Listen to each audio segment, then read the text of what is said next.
Assalamu alaikum. जी वालेकुम अस्सलाम. About our EMAS Teacher Training Academy and Innovators Educators Club.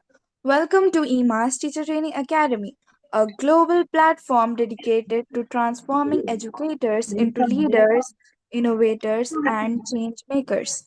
For over 5 years, EMAS has been empowering teachers through international standard programs, workshops, and leadership initiatives that blend professional excellence with human values.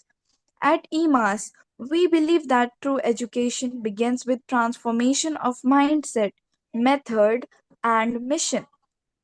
Our academy continues to inspire thousands of teachers to teach with purpose, empathy, and innovation. We also take pride in introducing the Innovators Educators Club (IEC), a dynamic community under EMAS that connects passionate educators who strive to bring creativity, collaboration, and 21st century skills into their classrooms. The club serves as a platform for sharing ideas, exploring new teaching strategies, and celebrating innovation in education. Together, EMAS and the Innovators Educators Club are shaping the future of education, one inspired teacher at a time. About our director, Ms. Sayyida Afreen, she is the founder and director of EMAS Teacher Training Academy. She is an international certified trainer with over 20 years of experience in education. She holds multiple degrees: BCA, MA in Psychology, MA in Public Personal Management, MEd, Diploma, and PG Diploma in ECCE, along with several international certifications.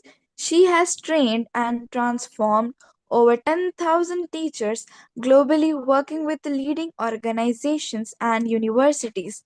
Her initiatives, the Innovators Educators Club, Learning and Development Club, Smart Parenting Circle, and School Development Program 360 Degree, reflect her vision of holistic growth for educators, students, and parents alike. Under her leadership, EMAS continues to empower teachers with the motto Transforming Educators, Transforming Education. Her vision is to build compassionate, skilled, and future ready educators who teach with love, purpose, and innovation. A recipient of several national and international awards for excellence in education and leadership, Sayyida Shafrin stands as a true inspiration, a leader shaping the educators tomorrow. Let me introduce to our let me introduce our today's speaker, Sheikh Mohammed Salim. His topic is about recasting the role of teachers in the new millennium. About Sheikh Mohammed Salim. He is a distinguished educationist and former deputy commissioner of Kendriya Vidyalaya Sanghatan with over 33 years of dedicated service in the field of education. He is the founder director of the Zonal Institution of Education and Training, Mysore, and has played a key role in teacher training, educational leadership, and institutional educational leadership and institutional development across India. A passionate educator, author, and motivational speaker, he continues to contribute to nation building through training, research, and academic guidance. Let us welcome Sheikh Mohammed Salim on the webinar.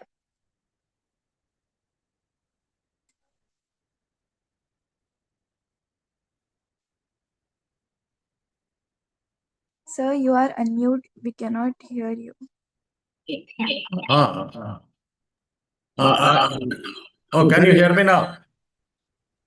Yes, sir, Hello. but your voice is but your voice is echoing. Can you hear? Can you? Okay, okay.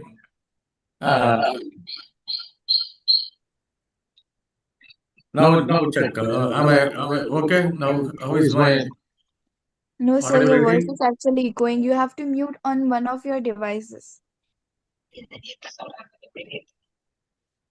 Okay.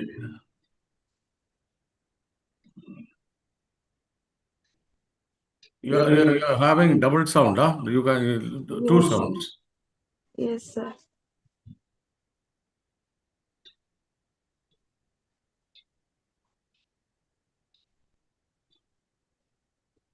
I think there are two windows open. Huh? Now is it okay? No, sir, still it is echoing. Now Yeah, is it now okay? it's fine. Yes, now it's fine. Okay, okay, okay. You may continue. Thank you. Hmm. Okay, shall I start now? Yes, sir. Okay, thank you very much. My dear teachers, let me introduce myself once, even though the coordinator host has given introduction, a brief introduction about me. Thanks for the nice words she mentioned about me. So, I'm Sheikh Mohammed Salim, ex-Deputy Commissioner, Kendriya Vidyalaya Sangathan, and also I had the good privilege and blessing of Allah or for functioning as the founder director of a training institute started my organization. My organization is Kendriya Vidyalaya Sangathan. You know, must be aware of it. They used to be called as the central schools. Now we have about 1,450 schools all over India and three schools abroad. It's a big, one of the biggest network of schools in the world. So I had the good fortune of being a part of that for nearly 33 years. And during my 6 years stint as the founder director of the Zonal Institute of Education and Training, I must have conducted around 110 to 130 training programs there for all levels of employees of KVS, starting from primary teachers, graduate teachers, postgraduate teachers, then principals, education officers, and even office staff. Now, in the course of this 5, 6 years where I spent in Mysore with this institute, I must have come across hundreds and hundreds of teachers during the course of the training programs. So, what I analyzed ultimately, my analysis was the teachers are strong in one of the three parameters but not on all three. So I developed a kind of I came to a conclusion that there are basically three parameters based on which we can assess the competency of the teacher. I used to call it CAT scan. What do I mean by CAT scan?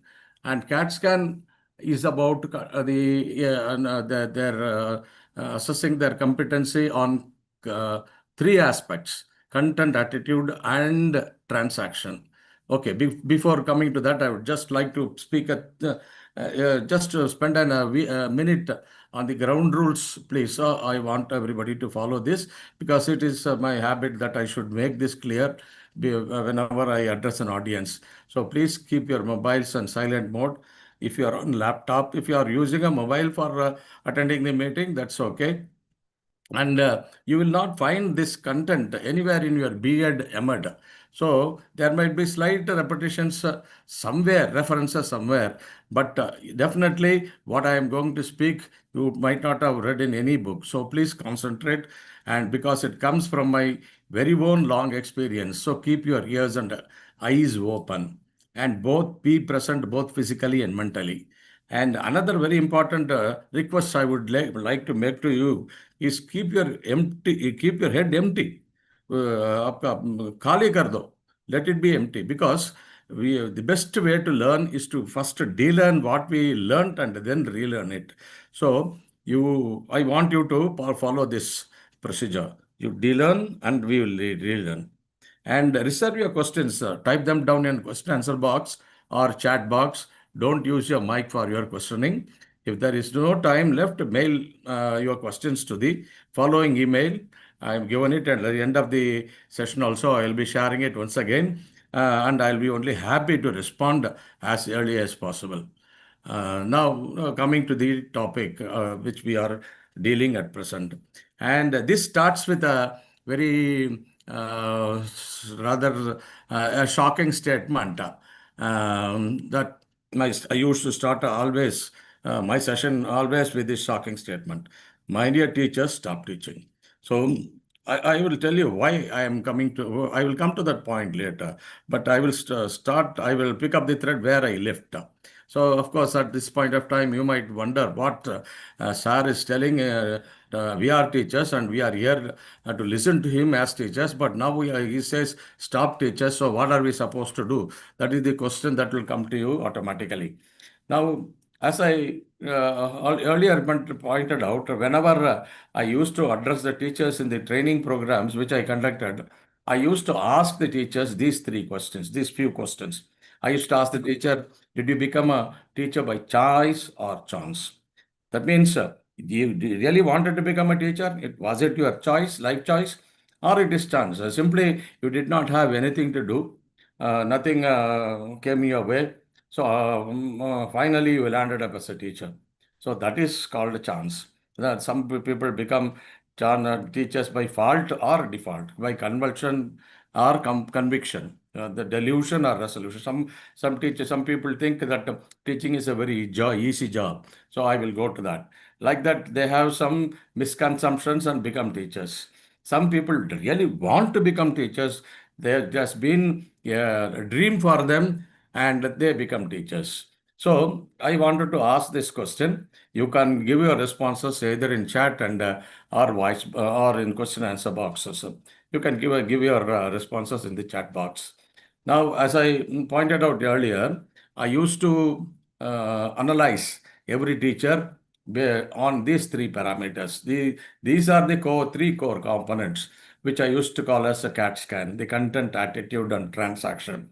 Now, we will take up one by one. Now, to have an overview of the entire teaching learning process, we all know the learner, the student, is the core of everything. He is the nucleus of the entire universe of a teacher. Okay, so this involves the teaching learning process, that this teaching cycle involves these basic components. Of course, you know about that, but just a refreshment. Just we are refreshing me. This is there in, of course, you might find it in your B.Ed books. I'm touching only certain things which are of relevance to my talk. For example, you have to plan and prepare, and you have to create a nice learning environment. It should be pleasant, it should be safe, and it should make the child mentally comfortable. Then, of course, curriculum, it is given to you. You are not going to frame any curriculum. The curriculum will be given to you, and you have to teach according to the curriculum specified. And the transaction part is, of course, is another big question. It's a very tricky process. A transaction is how you deliver the content and learning outcomes. After this, you conduct your classes. What are the objectives you are going to achieve, and outcomes do you expect? These are some of the processes, or these are some milestones in the teaching learning process. I'm just kind of a refresher slide is this. And now I told learner is the center of the entire universe of a teacher. So first, when we are dealing with learners, well, let us better call them as learners than using the word students, because they have come to learn, is it not? So student, of course, is a good term, but better term would be learner. So unless otherwise you understand the learner, nothing is going to happen in your universe. That is, you should first understand his personality, his interest, his attitude. Some children have different styles of learning, and there are a lot of other issues like learning disabilities that the teacher has to have an eye for that. There are more important is his emotional needs and his frame of mind. For a particular day, the child may not be in a mood to learn, but we force him to learn. And of course, his socio-economic and cultural background also is very important. And what do we mean by content? Content is what you learned. Yeah, you may be a zoology teacher, you may be a botany teacher, you may be a maths teacher, you may be a chemistry teacher, etc., etc. So that is your content. That is your content. And of course, we all put these degrees after our names, isn't it? MSc, MD, MCom, ME, MTech, even PhD. So this MSc, M.Ed, MCom and all, what does it mean? It is Masters of Science, Masters of Education.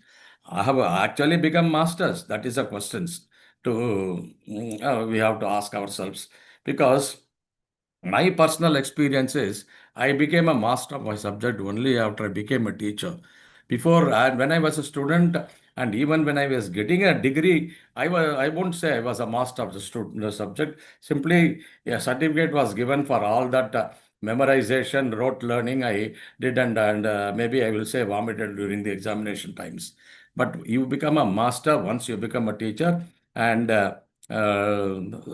for mostly most of the teachers do not lag in this part, because unless otherwise you have a strong content knowledge, you can never face the children, whether the students, the learners can't be satisfied, leads cannot be satisfied. So this content part very clear. Everybody, whatever subject you have learned, whatever subject you are specialized in, and your strength in this, that is the content knowledge. That is one important factor. During training programs, we used to test it, and sometimes some teacher might be requiring some content and enrichment, etc., etc. What I forgot to tell you is, before starting any training program, we used to do what is called as a training need analysis, a TNA. In that, all these things will come. Whether we will test, we will measure the content knowledge, we will measure the transaction competencies, and of course, what is very difficult to measure is attitude. We'll come to that later. Okay, now what is transaction? Content I have already to explain to you in brief. Okay, now transaction means how you deliver the content to the students.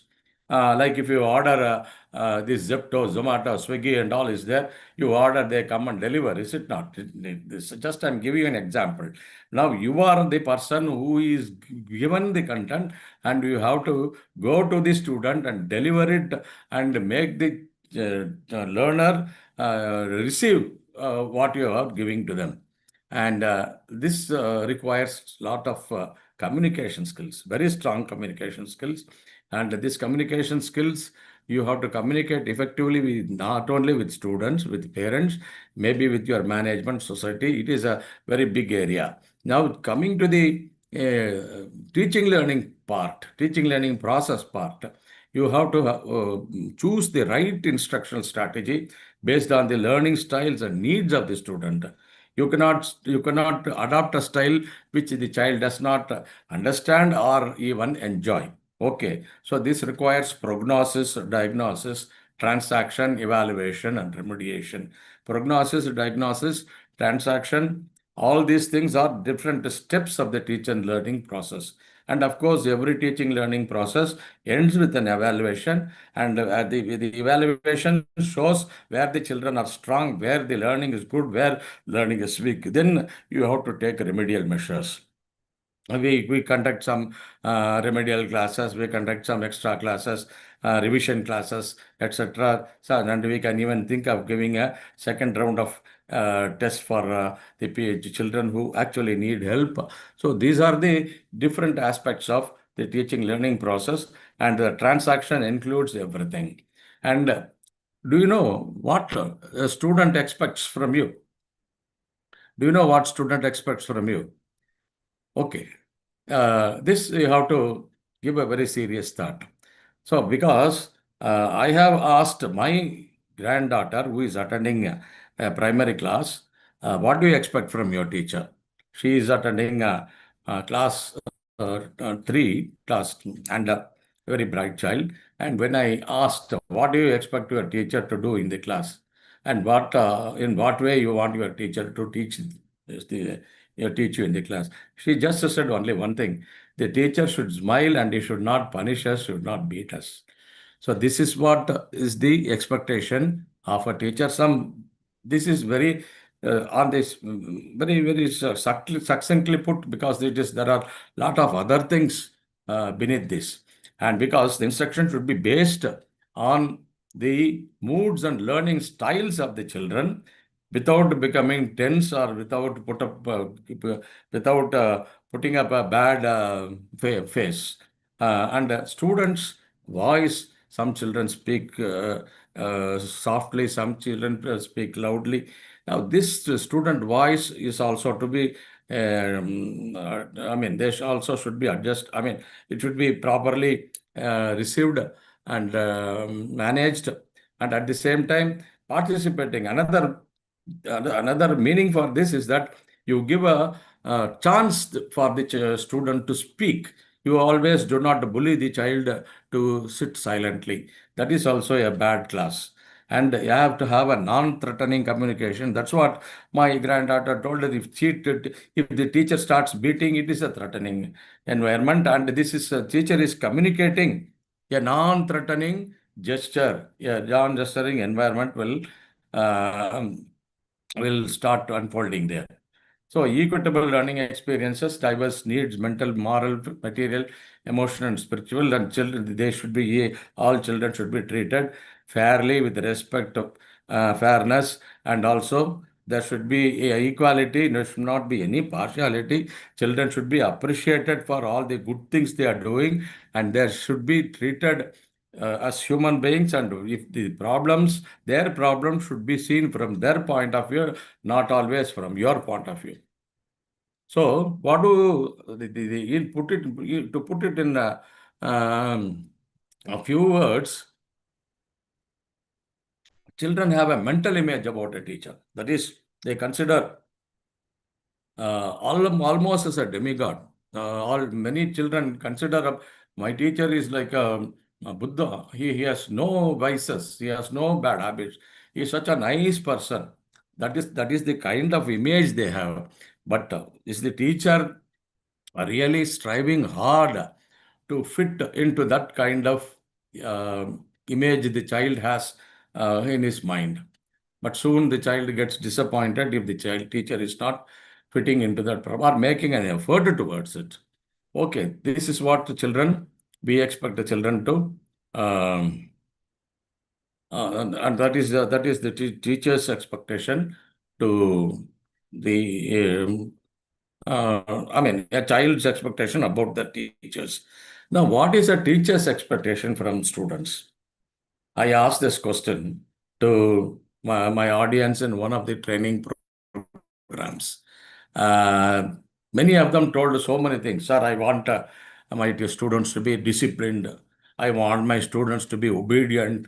I want my students to be brilliant. I want my students to be very friendly, cooperative, all these things. And my response, my reaction to the audience, to the gathering of those teachers, I told, you are all, there is no correct answer for this question, but I feel that all, from my point of view, I told, you should not expect anything from the students. You should accept each student as he is or as she is. A student can expect so many things from you. That is justified. But you cannot expect uh, I mean, that you cannot opt to expect something from the students. Students are students. Children, they are all children. They are growing children. They are in their formative years. They are bound to commit mistakes. They are bound to become mischievous. They are bound to become disobedient. And the real role of the teacher, real challenge of the teacher is to set right everything, streamline everything, and make the child learn. Is it not? So no expectation should be there on teacher's part from the students. You should have a blank mind and you should try to shape the child. Okay. Now coming to the skills of transacting, I'm just going to rush through this. Of course, these are all might be there in your B.Ed book also. What are the skills of transacting?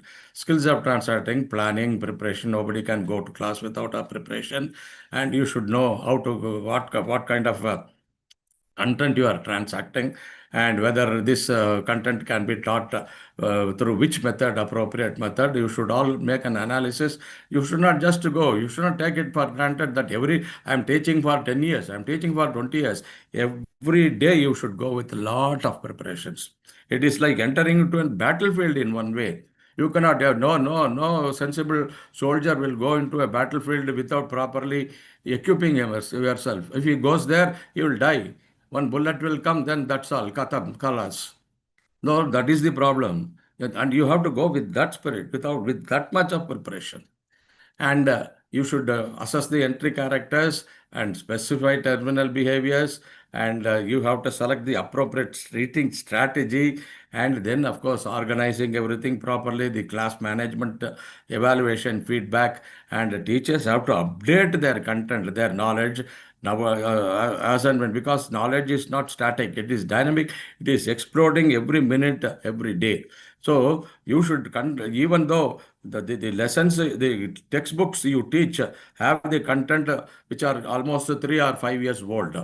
And now the children are very hungry, very curious for knowledge, information. So you should, if a child starts asking a question which about a particular part of the content, a particular part of the lesson, what is the status of that particular thing today, sir? Madam, can you tell me? Means, okay, you should be able to tell that. No, yeah, this is the breakthrough, recent breakthrough in this area of science, in this area of mathematics, in the area of chemistry. Like that, you should be able to share, even though it is not going to be covered in the examination. But these are the things which keeps the classroom live and earns respect from your students for you. Okay, and guidance and counseling,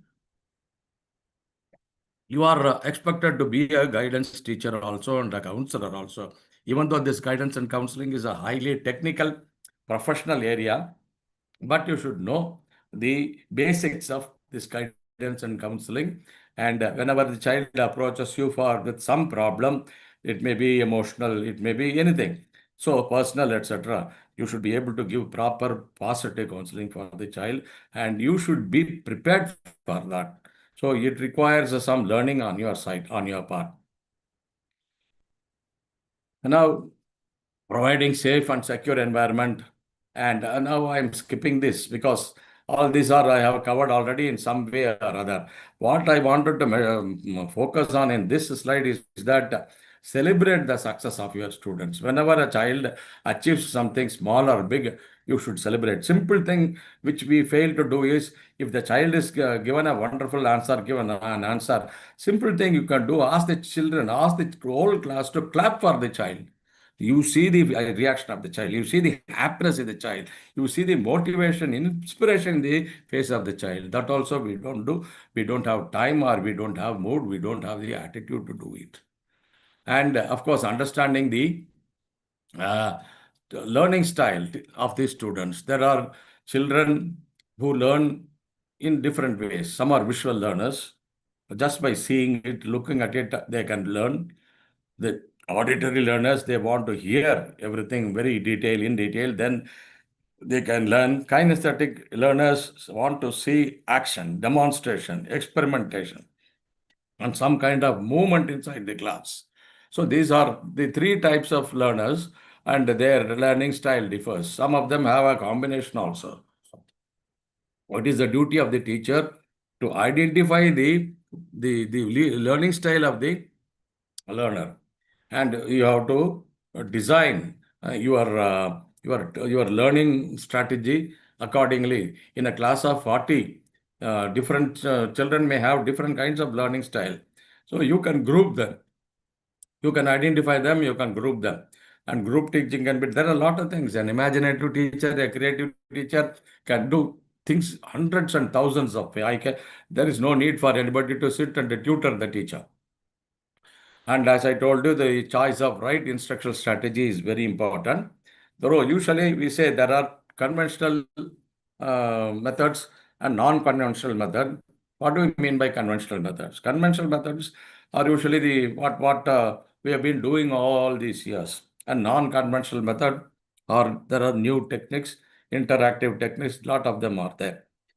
So we have to have a very clear knowledge about the right kind of instructional strategies we are going to use.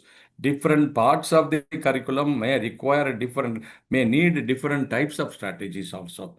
We cannot say this is good or that is good, this is right, this is wrong. Oh, it depends. So the conventional method, the traditional classroom, which has been happening for years together. Okay. So education is nothing new to our country. It has been going on before independence, even in Vedic times. And there had been a lot of gurukulas, madrasas, so many things we have seen. So in a traditional classroom, what happens? There will be a curriculum.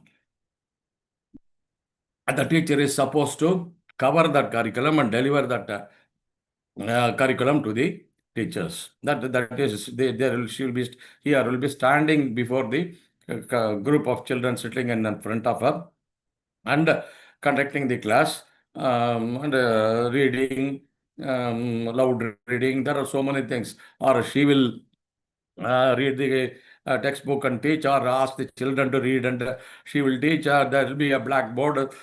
She will be doing chalk and talk method. So many things are there. And of course, there will be some standardized tests, that is a monthly test, terminal examination, and half yearly, quarterly, annual, like this. This is the very traditional picture of a teaching learning scenario. Yeah, and this used to be like this. But you cannot condemn this. Was it all that bad? We can't say this conventional method is totally bad. See, certain kind of parts of lessons have to be taught only through chalk and talk. Um, for example, I'm a biology teacher.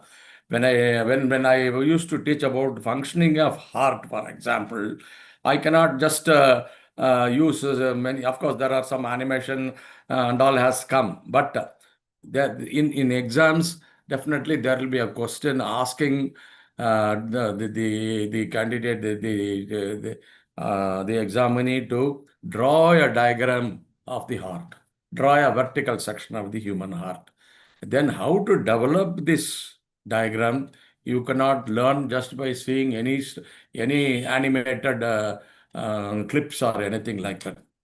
You have to understand this, developing this diagram only by looking at it happening in real time. So there I used to teach this particular aspect of attending a question in exam by showing where to start, how to go about, and where to finish. Okay, so this is further this you require a chalk and talk method. So it is not all that bad. And particularly during Corona times, what happened? We did lot of online classes. But ultimately, what emerged is these online classes ultimately resulted in only learning gaps, lot of learning gaps. The children, and, many children, just they have put their attendance and disappeared. The teacher did not know what is happening on the other side. Like now, I am also sitting and talking so much. I do not happening what on the other side, and I see only very limited participants. It's no problem. Even if there are five teachers, I don't mind because my message should go everywhere. Maybe you will convey the relay the message to others. Not a problem. Okay, but the conventional method you cannot completely condemn it. It is useful in certain situations. For example, there are some very useful uh, non-conventional methods. This is a very popular method, and I have used it time and again. It can be used for any subject, from science, mathematics, um, whatever it is, history, language, etc., etc. What is constructivism? It is a learning theory. Where here in this, the teacher constructs the concept um, one by one. Okay, that is like building.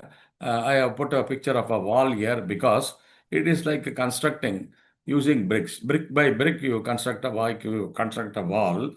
You construct a particular part of the knowledge, you're constructing the knowledge in bits and pieces, but ultimately linking them all together.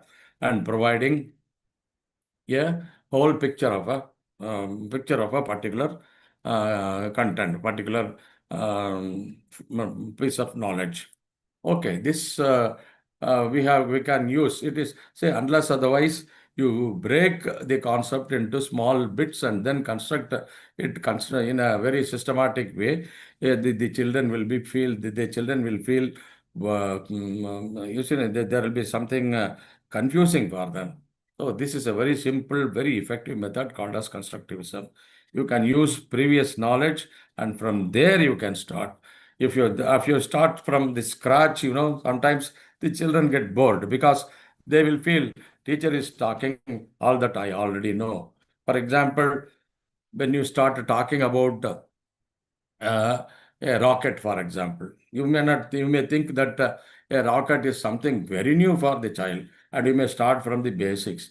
But the child has seen the rocket hundreds of times in different media. There are cartoons in the children these days. Children are seeing so many cartoons, and they have seen these rockets, how it looks, how it flies, what is the shape of the rocket. There's no so many things. So start where the child's knowledge ends about that particular thing, and you construct it above bit by bit, brick by brick. This is what is called as constructivism. It's a very big, very useful strategy. And another strategy which science teachers particularly find it very useful, they are called as concept maps. These concept maps are visual representations of information. They can take form of charts, tables, flow charts, Venn diagrams, timelines, T charts, etc., etc. See, for example, as I told you, I am a biology teacher. Let me give an example of a biological concept called as photosynthesis. Yeah, the people who know photosynthesis, everybody knows. How do plants survive? They survive by preparing their own food. Nobody is feeding plants because they do not take breakfast, lunch, and dinner. So they don't depend on anything, anybody, except these things. They require sunlight, they absorb carbon dioxide, and they want enough water and soil, of course, good soil, and not just a barren soil, the soil full of nutrients. And apart from all these things, there is something called chlorophyll, which is located very much inside the plant leaves, etc. These are all required, and through a process called photosynthesis, they prepare starch, carbohydrate. And how do you introduce this? Not by like a parent writing the whole thing in paragraphs. Okay, now this is a kind of map you construct to start with photosynthesis or this child, what all things required for a plant to prepare starch. Why? First, you can start why plants should prepare starch.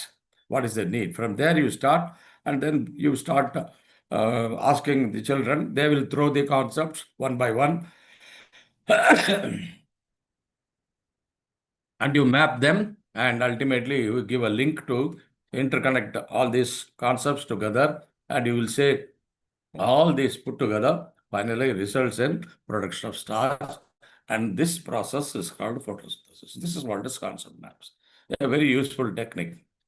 And there's another thing which I have followed personally.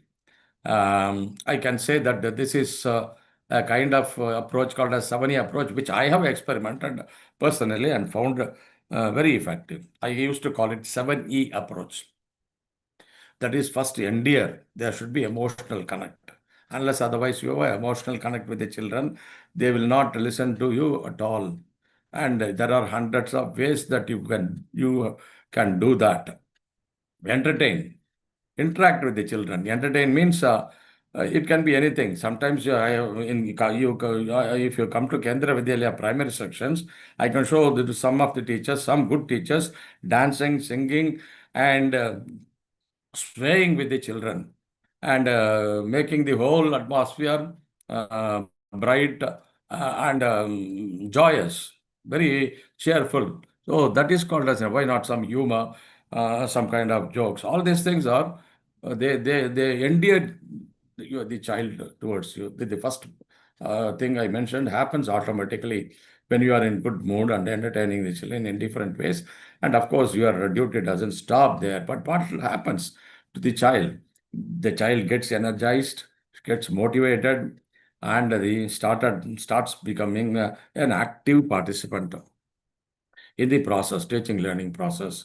And just next thing is empathizing. The child may come to the class with the different kinds of problems. He may be inattentive for some reason or other. And without jumping into conclusion, the child is inattentive, disobedient. Try to find out why the child is behaving like that. There might have been something happened in their house in the previous day. Some good thing, bad thing. Something must have happened. He must have fought with their siblings. The parents might have chastised the child, punished the child. So, like this, so many things happen. But without realizing all these things, you just come fly into a conclusion: this child is bad, this child is inattentive, the child is disobedient, all those things. So that that should be avoided by empathizing, pursue from the point of view of the child. And next was is enable empowerment. Don't keep the child as something like you are a vassal or a slave inside the class. You involve the child, give a voice to him, listen to him, treat him like a human being. With after all these things, then only you come to educate. Then only you talk about the education process. This is then you engage them in the class by transacting the lessons, by conducting practicals in the laboratories, all these things. Of course, this teaching learning process will not be complete without evaluation. Whether the teaching objectives are achieved or not, you have to evaluate. The best way of evaluation is formative type of evaluation, not deferred evaluations. Then and there, in a phased manner, you keep on evaluating the child, and the result accumulates, and you give a cumulative grade finally, and then assess the competency of the child. Without giving a sense of failure to the child, see that you give a sense of success to the child always. And non-conventional method, there are a lot of non-conventional methods. For example, IT-enabled classrooms. There are many classrooms now used which are using gadgets like smart boards, webcam, LCD projectors, etc. And now online instruction also has become a fad. That's what we have been doing during Corona times. Virtual learning, hybrid blended learning is going on. In blended learning, we use both non-technical classroom without a technology and with the technology, though this is a hybridized, hybrid form of teaching. And there are methods which does not use any technology at all. Inquiry-based learning, project-based learning, spiral learning, constructivism, which I already mentioned, seminar method, concept maps, flipped classrooms, collaborative learning, questioning the questions. There are like that. There are a lot of methods. So, of course, apart from that, I have also experimented one wonderful method. It is called as LSC approach. LSC approach is life skills. Now, usually we treat children um, only like preachers. Like a preacher stands in a pulpit and gives sermons. That is how we treat our children, like 10 commandments. Do this, don't do this, do's and don'ts. LSE approach, that is life skill education approach, it is not at all prescriptive. It does not say do's and don'ts. It does not give sermons. It gives opportunity to the learner, to the child in general, to make informed choices. They show these are the different alternatives for you. You, the child, allow the child to choose the correct path, correct course of action. And this empowers the child. It makes the child to do critical thinking, lateral thinking, and ultimately these skills help the child in surviving better. As Darwin has put it, the survival of the fittest. This is the time where only fittest survive, and that can be developed only by developing the life skills of the child. So this is another wonderful approach which we have to adopt in these times. Now, technology tools for teaching, I'm not going to much into this. This is an endless list of tools are there. Now, with the advent of artificial intelligence, the list is very long. For example, I mentioned a few: Kahoot, Mentimeter, Padlet, Canva, Google Classrooms. Many have Google Classrooms. Google Classrooms are not very much new to our teachers because that is what was used during Corona times also. Adaptive learning, Dreambox, Lexia, and then Flipkart. So many things are there. There are Microsoft up to developed as more so many tools, and it is available in the net. The only thing that teachers have to do is to explore and try to find out the right tool for using it at the right point of time in the class. The blended learning, I already told, blended learning is nothing but combining technology and conventional method both put together, and wherever technology is required, you use that. Wherever it is not required, don't use that. Because anything too much becomes only toxic. Whatever you use, you should be used it judiciously and maybe in combination also. Now, very often I have seen teachers complain about one thing, about slow learners and ungifted children. I have a totally a different presentation on slow learners, and also which I gave in a recent webinar for AMP Bangalore. Okay, now according to Howard Gardner, a very leading psychologist, he identified 8 kinds of intelligences. It is there for you to see. A child may have any one of this intelligence. A child getting good marks or 100 out of 100 is not to be considered as the most intelligent child. A child can be intelligent in multiple ways. And some child who is not good in studies, he might be good in sports, he might be good in music, it might be good in drawing.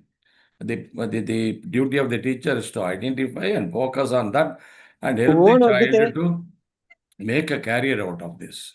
Not to discourage and not to expect the child to concentrate only on studies. That is also, we are doing a big disservice to the child. And coming to attitude, now this is the most neglected area, and it is very difficult to measure also. As I told you, content, attitude, and transaction. In this, we have covered content, we have covered transaction. What is now left is only attitude. Now, attitude, how do we see the attitude of the teacher? It is always very clear, very easy to see the attitude of the teacher. First thing is you just observe the body language of the teacher. That is a mirror of the attitude of the teacher. For example, there is something called as positive body language. The teach positive body language is something which communicates a lot to the child. They're listening patiently, listening well, not asking the child to narrate something, but not concentrating on that, and also adaptability, engaging, these are all positive body language. Showing empathy, patience, all these things are positive. We are very, I mean, they are all indicators of good attitude. And apart from all these things, there is emotional intelligence also. This is a very big area. It requires totally a whole session, and we will see it can be done in another occasion. But emotional intelligence, I can put it in succinctly that this is the art of managing our emotions intelligently. This is called emotional intelligence because whenever we feel emotional, we lose our intelligence. But we have to learn. We have to learn to manage our emotions properly and intelligently. This is what is called as emotional intelligence. It is required very much for the teachers and, of course, by all human beings at large. Now, the communication aspect I told you, no, this is also communication is both a transactional skill and it is also a part of your attitude. And well, communication is always not verbal. It is non-verbal also. There are what is called as non-verbal cues body language, which we mentioned. For example, eye contact. If the child is able to make a direct eye contact, means it gives a message. The child is honest. The other person is honest. Okay, even dress codes. Dress code. If the child is properly dressed, he is exhibiting good attitude. If the teacher is very decently, very nicely dressed, then the teacher has that shows the teacher's attitude. So there are so many things. And uh, you must have in your life, you must have come across so many teachers, and you liked some teachers, you did not like some teachers. If you sit and recollect why you like that teacher, the first thing that will come to your mind is the attitude of the teacher. What she taught, what lesson she taught, and how much mark you got, all those things you will forget. But the teacher, how she treated you, he or she, whoever it is, how she treated you, how much respect she gave, how much she loved you, how much empowerment she gave to you, how she made you feel. That is what will be in your mind even after you left the school many, many years before. Okay. So that's what this is attitude. That is all because of attitude. A person is remembered only for his attitude, not for the words he spoke. Words also, of course, is an expression of his attitude only. So this is I focus on this aspect always, the attitude part. And the attitude, the very important aspect of attitude is that you should recognize the emotional needs of children. Different children belonging to different phases of their life, different age groups, different require different emotion. They have different emotional needs. Early childhood, they require a safe, secure environment. They were, they should be encouraged to express feelings, and they want to be attached to their caregivers. And middle school children, they want social acceptances. They want to develop friends, and they develop some self-esteem. They become easily hurt, insulted if you don't treat them properly. If you use harsh words, they become very dull and moody. Emotional regulation is they become a lot of frustration creeps into their mind because they it is this time they understand that the world will not goes on their terms. The world goes on in their in its own terms. Life is not what you expect to be. Life will be what it how it goes on its own. Nobody can manipulate that. So this kind of realization will come to child only during these middle ages, 7 to 12 ages. Then adolescence, of course, this is identity formation. The child wants to be somebody, and this is the time there will be a lot of stress for the child. And this is the time where the child requires some freedom, analytic, I mean, a balance. And this is the time you should be given more responsibilities, and we have to give lot of trust and love to the child. So this is the time, young adult, 18 plus years, of course, there are children going college, going age, and their needs are totally different. We should understand them also. So in a classroom, as a teacher, you must have experienced so many problems in a classroom. So many problems in the classroom. Okay. And I have interacted with the teachers, and I have listed them. I have asked them, you just tell me what are the problems you faced in a classroom. They have given me an account of what, and they have slowly, I developed a list. For example, slow learning. Many teachers complain, my children don't learn fast. I have to be slow. I'm not able to cover my portions. I'm not able to cover my syllabus. There are at least 6, 7 children not studying properly, learning faster, learning properly. That is one thing. Indifference. There are children who do not attend at all, attentive at all. That is one thing. Indiscipline. There are children who are they come in shabbily to the class and they speak bad language. There are some children. Then some children have misbehavior that they steal, they copy, all those things. They steal others' properties and etc. Use foul language, etc. Substance abuse, that is also happening in large numbers, which is a We always see is only a tip of the iceberg, but it has become very rampant these days, even inside the school campus. But most of us are blind to this. It is a matter of big concern. Copying, of course, it keeps on happening, and we have to deal with calf love. Which is some children are they become victims of this infatuation and other things. All this. That has happened. And weakness in subjects, that is another problem. Some children, the teacher say he is very weak in mathematics. Whatever you do, sir, he will not improve. He cannot do mathematics. This is what they feel. So this is one problem, weakness in subject. Failure. Some children are failing again and again. Whatever you do, they fail. How much ever test you give, they fail. They are not at all interested in writing examination. This is another. Some children are very morose. They are sitting very dull, gloomy, and they looks as if they are after they feel doomed. So this is kind of depression. This is another problem. And some children are attention seeking. They keep on doing something and attract the attention of the children, the teacher, and like this way they disturb the whole environment. Now what to do? What to do? Now these are some of the tips. Use your empathy. Use your emotional intelligence, and you have to be loyal to the child. You should understand one thing. It is the child who is providing us.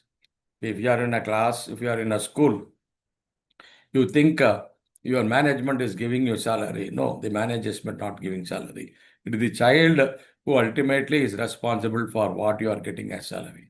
Think of this, you will understand. I did not go into detail because if the child is not there, there is not going to be a school. And if the school is not there, you are not going to be there.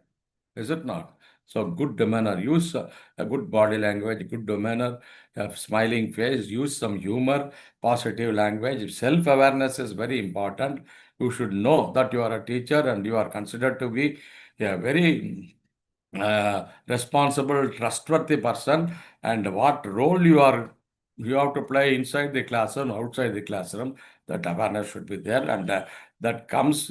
Very important thing is your trustworthiness. If the child does not trust you, the child not believes you, his mind will be closed. He will not listen to anything you say.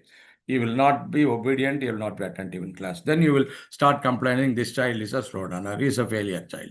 Who is responsible for this? You are responsible for this. And you have to be a role model. Otherwise, child will learn only bad examples. And non-communicating, because all these things happens like this. No, we do not properly communicate our expectations. If you tell them, so what do you expect from each child? Clearly, coolly, calmly, they will try to fulfill those expectations. And being inconsistent, sometimes we say something, our words will say something, our actions will do something. So the child will face a trauma, mental dilemma. And how can the child trust you after that? Okay, then wrong body language, not creating an atmosphere, being too judgmental. If a child fails in one exam, they start telling this is he always fails. Is a failure case. This is becoming this judgmental. Being too judgmental is very detrimental for the child. Okay, and uh, you cannot sit in a pulpit and give sermons and order things to the child. You have to consider the child as a entity, as a human being, and establish relationships. And there are many more mistakes. The child is not given any space for creativity. Do the classes, do the lessons, do the assignments. Same thing again, repeated again and again and again. He is not allowed to use his creativity at all. No space for that. And dull methods of teaching, attitudinal problems, not treating the child with good attitude. So this is some of the things I repeat. Of course, I understand. I'm aware of it because I want to reinforce. I want you to understand the importance of those things. So it requires some repetition also. So don't think about discipline is important, but it is not. You should not think discipline is the most important thing. Then this more than discipline, the child should understand what are the consequences of not being disciplined. So that way you should approach the problem. You should make him feel that. Okay. So you have to update your content, and you have to be prepared for catering to the questions of the gifted children also. And there are so many challenges, and these challenges you should learn to deal with. Like limited, you might be having planning time is limited. It is always there, but you should know how to manage your time. And a group of children may have different diverse needs, and you know how to manage that. You have to do some methods like evolve certain, but like grouping, pairing, choice boards, etc. There should be some curriculum constraints, and the assessment requirements. There may be some kind of routines that um, is affecting your freedom, your autonomy. So the stakeholders expect so many things. Particularly these days, parents are very demanding. These things are the challenges which we have to deal with. And there is one, and I want to mention there is one important kind of approach, scientific approach, which is called as neurosensory approach. Here, neurosensory approach involves five senses. Okay, seeing, hearing, smelling, tasting, and touching. Now, you just tell me uh, how many senses your teacher caters now. He or she caters only to two senses. What are those two senses? That is seeing and hearing, audio, visual. But there is there are three more senses which we are not at all catering: smelling, tasting, touching. Why? There are. What about a human being is considered to be having a sixth sense also? Are we? What are we doing about that sixth sense? Just think. So and do you know how much potential each human being has? God has given so much of potential for us. The human eye, um, it is having 576 megapixels. It is the best of any digital camera we have. No digital camera can come to this perfection. And our human brain has an estimated storage capacity of 256 exabytes. That is 256 billion GB. Your mobile must be having about maximum about 10 GB or 20 GB uh, storage capacity. Of course, nowadays we are getting better versions also, but it will never come anywhere near our capacity of our brain. We are dealing with that kind of children. Today's children are very smart, brilliant. They are digital demons, multimedia monsters. And what about us? Are we that much techno savvy? Are we that so much of um, knowledge do we have? No.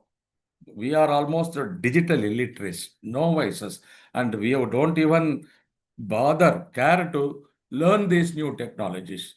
We are always having some kind of mental block to these things. They will say, I have already spent 20 years, 30 years, 40 years. I'm going to retire in 2 years, 3 years. Why should I learn?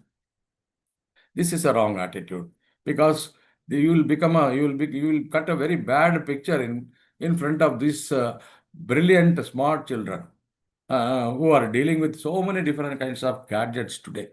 You have so many things. You can see the visuals, and they are very easy. Most of the time, I have learned so many things from my granddaughters only about the mobile I'm using. I know only to receive message, give message, receive a call, and make a call. More than that, I do not know much about it. Now, WhatsApp has come. I can send some photos. That's all. That much. But what is the full potential of that mobile? My granddaughter, who is hardly 12 years old, she's hardly 7 years of old, she's only teaching me. So they are so bright. And a teacher has to deal with such beings. And they have cartoon and animation films teaching them a lot. And they live in a totally different world. And we cannot imagine, even in our wildest dreams, how intelligent they are becoming through these multimedia um, sources. And we make them sit in the classes like our slaves and try to teach them. How sad. So there are so many. Now we have Gen X, Y, Z. Now we do not. We have the generation alpha, beta coming in. So, how are we going to meet the challenges posed by this kind of new generation? Now, this emerging generation is called as generation beta, and we are all generation boomer generation, millennials maximum. Okay, whatever we are Y generation, but now we are dealing with generation alpha beta, and how challenging, how dangerous it is without any proper preparation, without any proper knowledge. And knowledge, everything is now in the form of a data. And how many of us know how to generate data, manage data, and use data? In our scenario, that is another big challenge. And that is why now, how, in the eyes of our children, how do we look? This is how we look. We look like Neanderthal man, Neanderthal woman. Now, this side, a teacher is, every child sees his teacher or father like a man during Neanderthal times, and mother or even teacher. But they, in their viewpoint, we are looking like this only. Very sad, is it not? So that is why I am telling you, stop teaching. You have to learn how to teach the child according to the challenges of the new age that we are passing through. And that does not require a teaching in the traditional way, sense at all. Teaching is a outdated word now. So what are you supposed to do? Should understand that there is a paradigm shift from from a teaching paradigm to learning paradigm, to learning to self-learning, from instruction to facilitation, focusing the student's strength, teacher strength to student strength, from teaching in a traditional class to setting into creating a learning environment. Now the teachers have to recast themselves. What is recasting? It is taken from um, a situation where, for example, gold. You buy old ornaments and you melt them, and after melting them, that molten gold is cast into modern, new, trendy jewelries. The old pattern, old design is converted into new pattern, new design by recasting the molten gold. Now we are gold. There is no doubt about it. We should feel proud of it. A teacher is definitely, I will consider a teacher is like gold, because the teachers are very noble individuals. It is not an empty talk, because only blessed people can become teachers. Okay, I strongly believe it, because in teaching profession is the only profession in which you can stay young both in mind and heart throughout your life. A teacher is a teacher till the last breath of his or her life. Okay, and the teachers affect eternity. This is what the scholar called Adams told. His impact is eternal. So now is the time a teacher has to forget all that he was thinking about being a teacher and start remolding, recasting himself or herself into another very important role. That role is called as facilitator. So what is facilitation? Facilitation is not teaching. It is creating an environment where the child will learn, maybe as a self-learner or by using different sources, by adopting different techniques which the teacher will उसे and बेटी सारी बात जाती की क्या guide and cutting side out hello and guide and um, and you facilitate the entire process of teaching learning. So this table gives what is the difference between teaching and learning. Teaching is just imparting knowledge. The learning is making the child acquire knowledge through different methods, not giving. No, the learning is acquiring. And that is the definition. Role of a teacher in a teaching environment is to explain, demonstrate, go on like that. But in a learning environment, the learner absorb what is being done. Then focus is on not only on delivering content during teaching, but here in learning environment, it is focusing the grasping power. So the responsibility, the learner is responsible for actively participating. The teacher is responsible for structuring and facilitating the entire environment. Methodology, it can be like in a learning, in a teaching atmosphere, it is learning, it is lecturing. But in a methodology involving learning, active listening, questioning, practicing, reflecting, exploratory method, experiencing, this is what is called as learning. Experiential learning, explorative learning, there are a lot of things. It's a big list. So the message is, don't be obsessed with teaching. Ensure learning. This is the new role you have to play. Forget about the teaching, forget about covering syllabus, forget about examination. Of course, they are all required. But what is the use of all these things when the child has not learned anybody? There are a lot of reports that that they are called as learning achievement test. The ASR report, a recent ASR report 2025 also says children of class 5 does not they cannot solve a question paper for class 3. They have come through class 3, but they are now class 5, but they are not able to solve the problems mentioned as per, which is there in the curriculum of class 3. That means the child has not learned, but he has come to class 5. Who's responsible? But whose fault is this? Because teachers have taught, there is no doubt, but they have not ensured learning. If child has learned properly, there won't be this kind of gaps.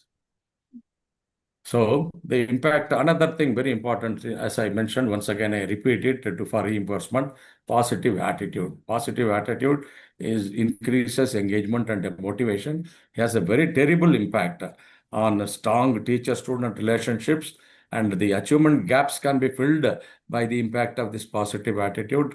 The positive attitude lights up the entire classroom environment, creates an atmosphere of learning, mutual understanding, mutual love, mutual appreciation for each other, and this will go a long way in the child learning very effectively.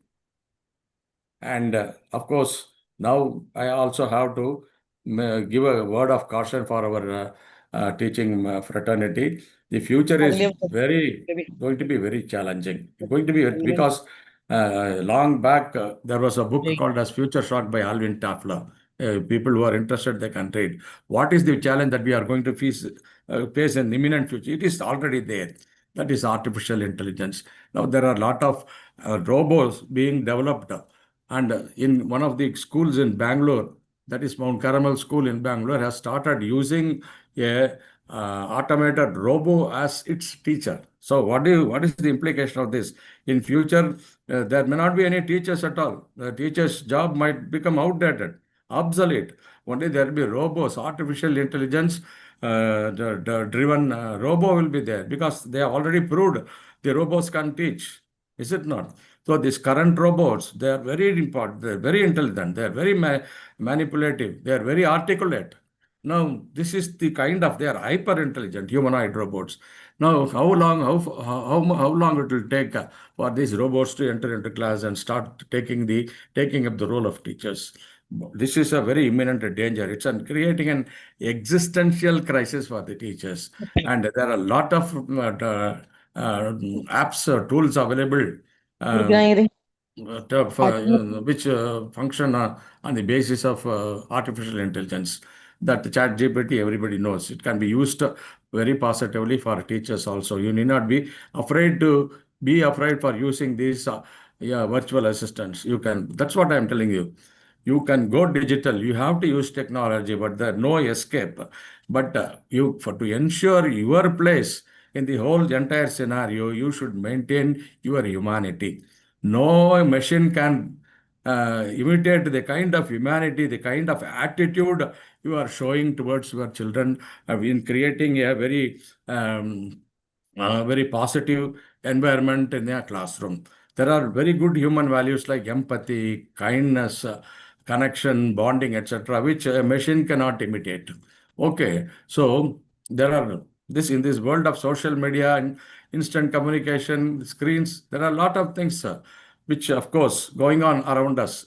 So much of social media, so much of these TikToks, reels, etc. I do not know. They are proceeding in a very dangerous speed. But at the same time, technology should not be avoided or banned. Only thing is that technology should be used for efficiency and by and it should be used for creativity but not replacing it, and innovation is very important, but at the same time this also we have to involve warmth in the interactions. So ultimately no robot can replace a teacher. This is the ultimate message I wanted to give you, my dear teachers. Bring out, because a machine cannot do all these things. For example, it cannot bring out the hidden potential of your student. Only you can do that. You only know the child better. No machine can understand another human being, whatever intelligence it has. Our human brain, our personality, our entire mental setup is entirely different. And mm, one day I can say with the confidence that no machine will be able to have a peep into these deeper aspects of our intelligence, our mind, etc. So it is only a human being that can give an emotional support.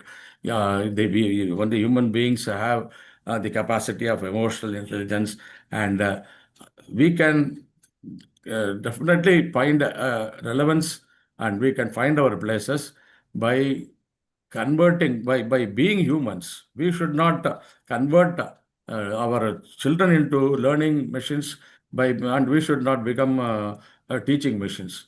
There should be that human element should be there, and that can be achieved only by developing good bonds with the children, being receptive of their feelings, and being human and building bonds. And all these things now requires recasting yourself.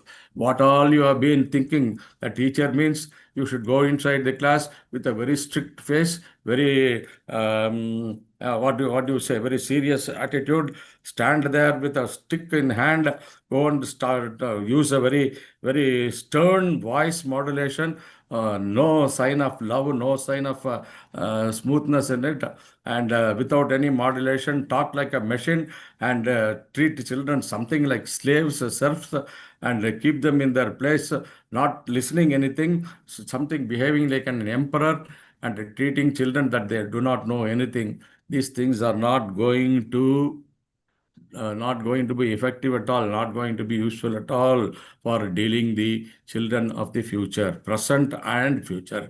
All these things, what we have been, all these things have become things of past.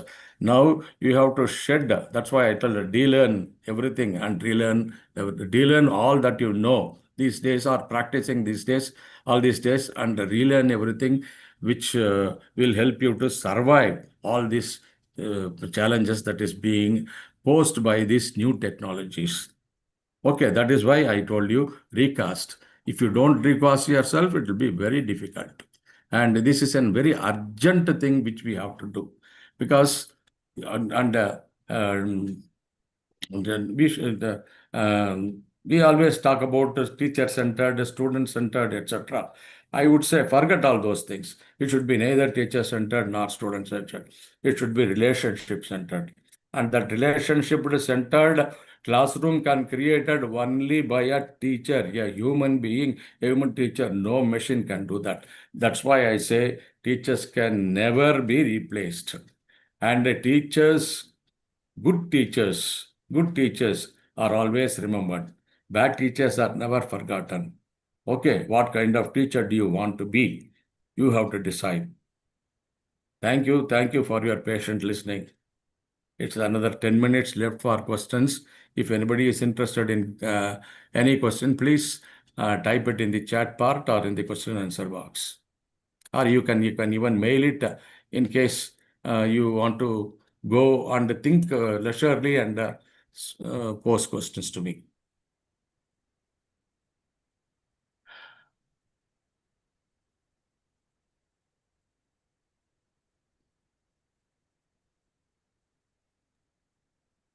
Now I Good stopped evening. 1 minute short of 9 o'clock. I have not exceeded my time, I think. If any one of you has any question, you can ask.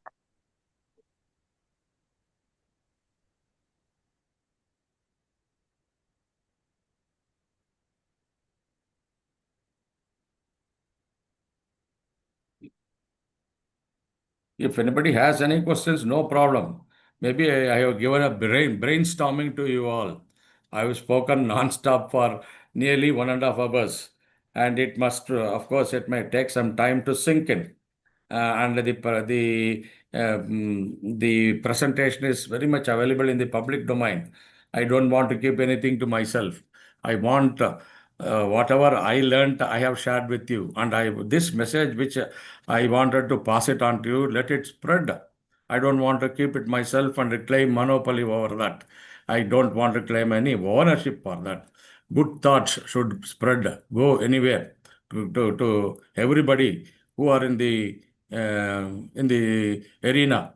Okay, nothing is private, nothing is no private ownership. It is all in the public domain, and please use ponder over my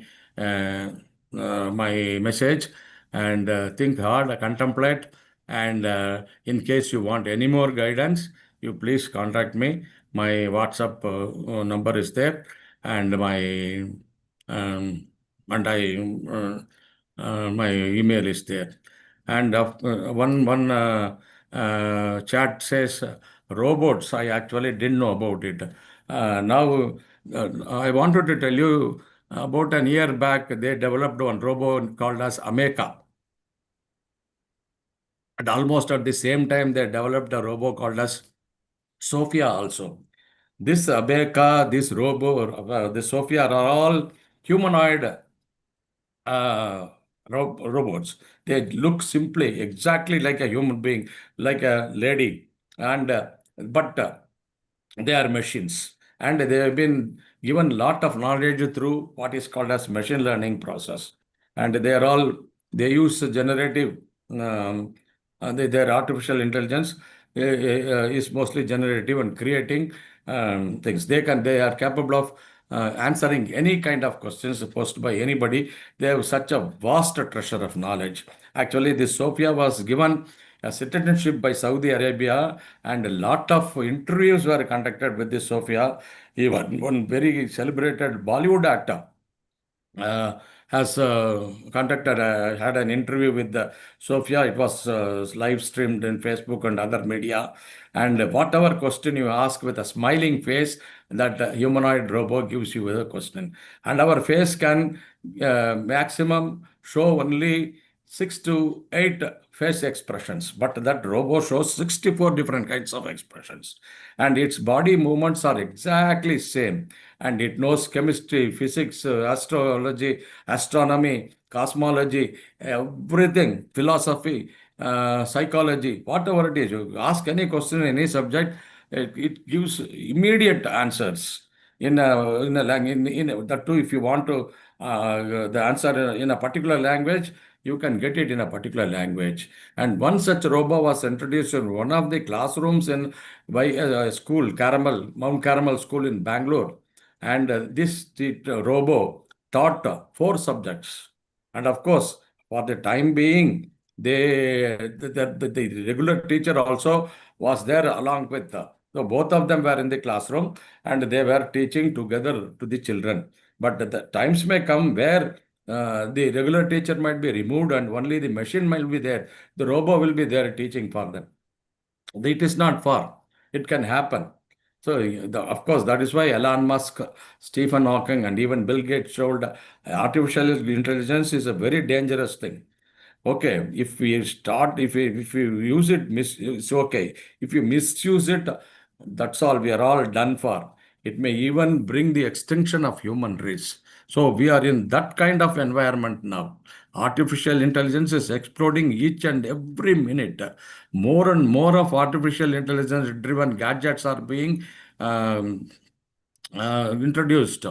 Recently, 2 months back, I was in San Francisco. I saw cars roaming around here, moving around here without any driver. It was a driverless car. It was little weird to see a car with moving around without any driver inside. And in fact, nobody inside. It looked like a ghost car. And how does that operate? Artificial intelligence. It's the artificial intelligence programmed in that way that it can take you anywhere you want, anytime on its own. Nobody will be there to drive the car. So this is what is happening around us. And this kind of things can come into our classroom also. Everything may turn digital, everything may become automated, everything may become mechanized, and there will be no place for teachers inside the classroom. That is the potential danger I was talking about. But that it is in our hands to see that does not happen, not letting this happen.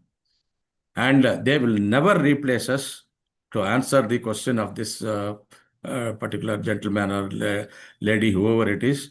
Don't worry. It all depends. It is in your hands only.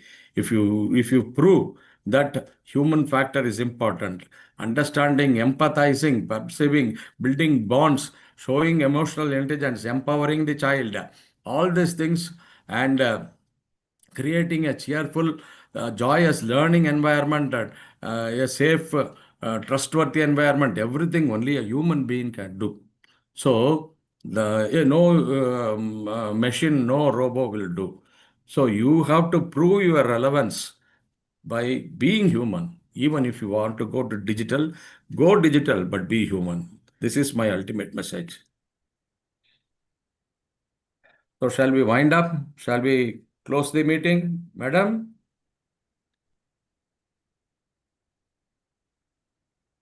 Okay. Thank you. Thank you very much.